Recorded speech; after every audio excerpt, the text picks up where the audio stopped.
हाय नमस्कार बंधु। आज का मेरा यह वीडियो सहारा इंडिया के लिए नहीं है। आगे आप देख सकते हैं और अंत तक अवश्य देखेंगे। मैं जो कहने जा रहा हूँ वह बिना अंत तक देखे हुए समझ में नहीं आएगा। तो सबसे पहले एक ये है कि धार्यते इति धर्मः, इसका अर्थ होता है कि जो धर्म है उसे धारण करना चाहिए, या जो धारण करने योग्य है वही धर्म है।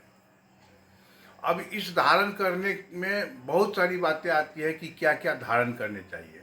अब वस्त्र, लोग नूतन वस्त्र धारण करते हैं, कोई ज्ञान धारण करते हैं, कोई अस्त्र शस्त्र धारण करते हैं, तो उसे भी धारण करना ही कहते हैं। किंतु जब किसी ज्ञान को अपने में समेटते हैं तो ज्ञान को भी धारण करते हैं। तो धारण करने का जो यह क्रिया है, धारण करने की जो यह क्रिया है, उसे ही धर्म कहते हैं। और बहुत सारी ऐसी बातें हैं जो नकारात्मक होती है, लोग उसे धारण नहीं करते हैं, या तो उसकी आलोचना कर देते हैं, या फिर उसका प्रतिकार भी कर देते हैं, या फिर वहाँ से चले जाते हैं। किंतु धारण उसी कार्यों को किया जाता है, उसी बातों और उसी मानसिकता को किया जाता है जो अच्छा हो। आज मेरा यह जो प्रवचन है, प्रवचन क्या कह लें, भाषण चाहे बौद्धिक जो भी कह लें, वो इस विषय को लेकर है कि सभी धर्मों में एक अभिष्ट कार्य ऐसा होता है, एक नहीं कई अभिष्ट कार्य ऐसे होते हैं जो सबों में समान रूप से धारण किए जाते हैं, समान रूप से, चाहे वो हिंदू हो, इस्लाम हो, ईसाई हो, बौद्ध हो, जैन हो, पारसी हो, यहूदी हो या सिख हो, कोई भी धर्म हो, सबों में इस 10-12 क्रियाओं को किसी ने आज तक काट नहीं पाया। अब है क्या कि अब तक हम लोगों ने, हमारी बुद्धि या हम लोगों जैसे समान बहुत प्रकार के विद्वानों, वैज्ञानिकों इत्यादियों को अगर ये बातें अगर समझ में आ गई तो वो कहते हैं कि हमारे पूर्वज बहुत अच्छे थे, बहुत बढ़िया थे, ज्ञानी थे, बुद्धिमान थे, विद्वान थे।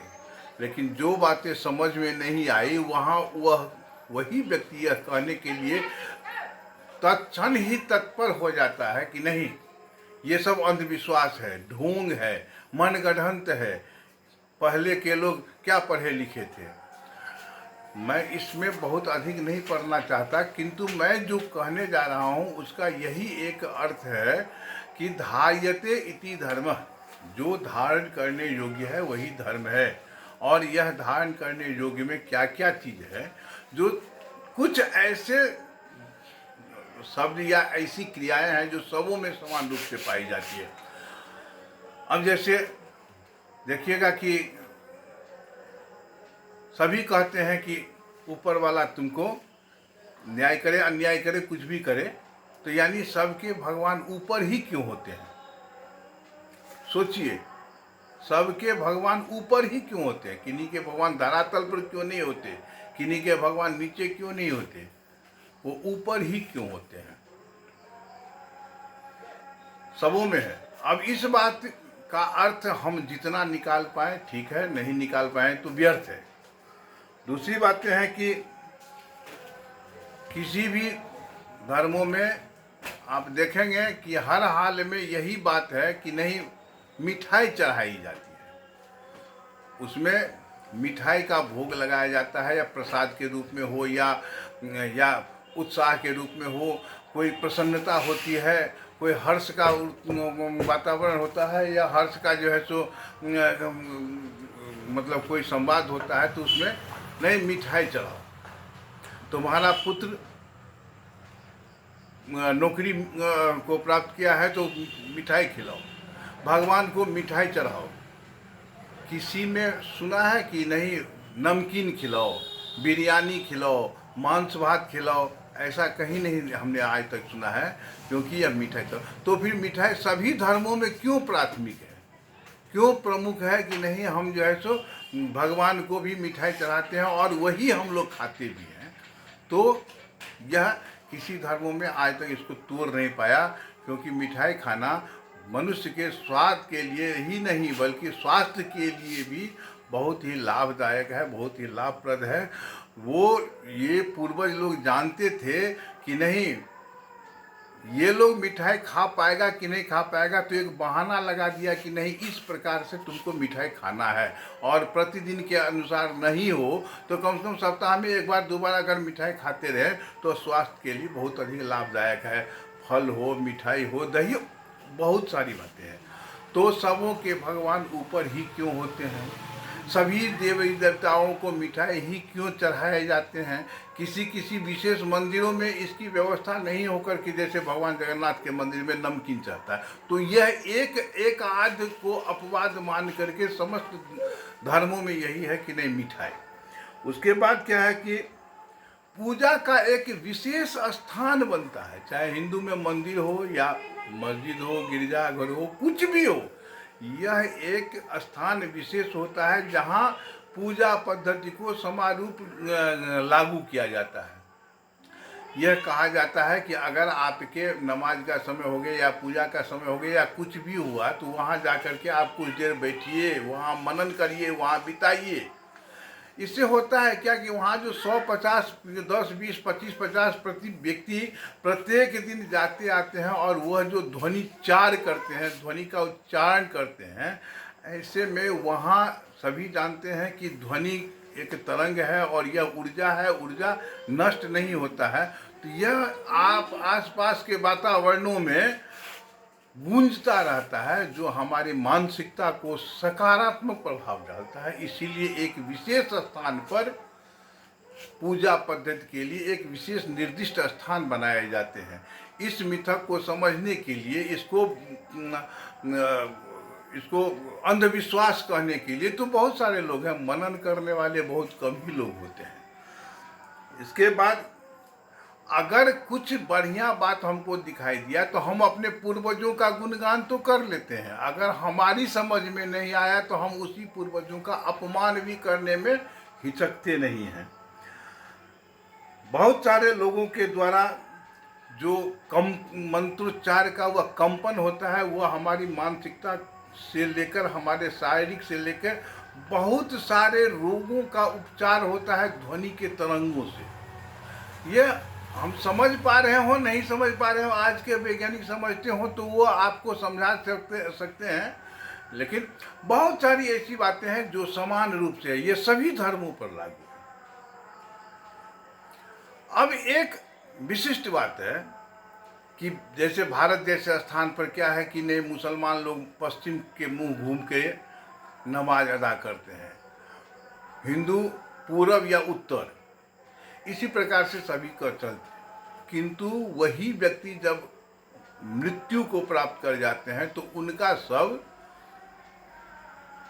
उत्तर दिशा में उनका सिर और दक्षिण की दिशा में उनका पैर ही क्यों होता है? सभी शवों को ले जाने के लिए 4 ही व्यक्ति क्यों होते हैं? यह सोचने वाली बात है। 5वां क्यों नहीं, 8वां क्यों नहीं?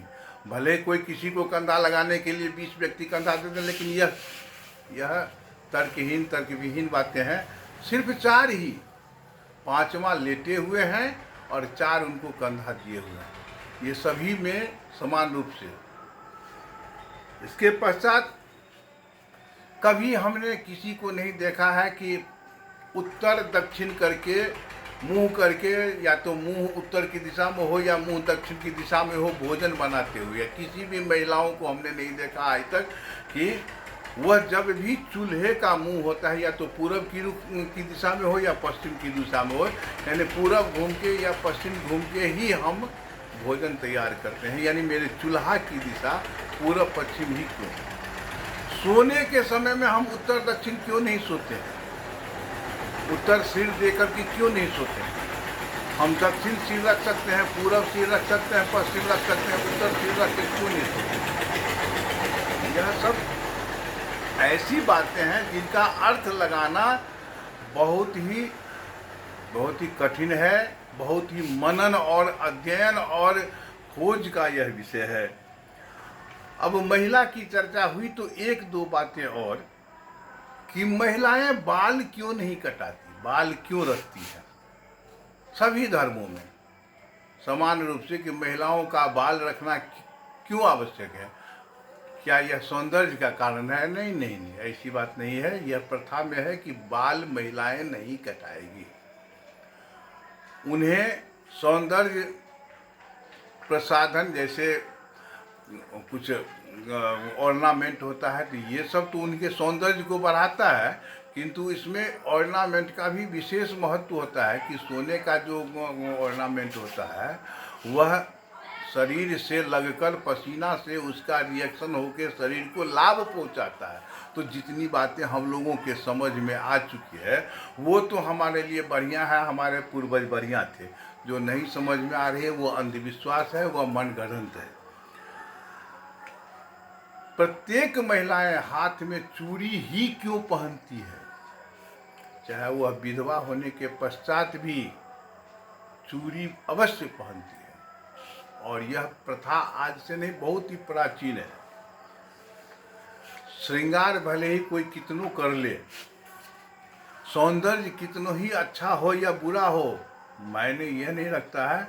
मैंने यह रखता है कि हमारे पूर्वजों के द्वारा बनाए गए जितने भी नियम कानून महिलाओं के लिए है, बलशाली कितनों हो लें, शौर्यवान ज्ञानी कितनों ही हो लें, हमारे बनाए हुए पूर्वजों के द्वारा जो भी नियम निष्ठा कर्तव्य पालन है उसमें अगर कहीं कोई कमी होती है उसे ही लोग अधार्मिक कहते हैं, धार्मिक नहीं मानते हैं।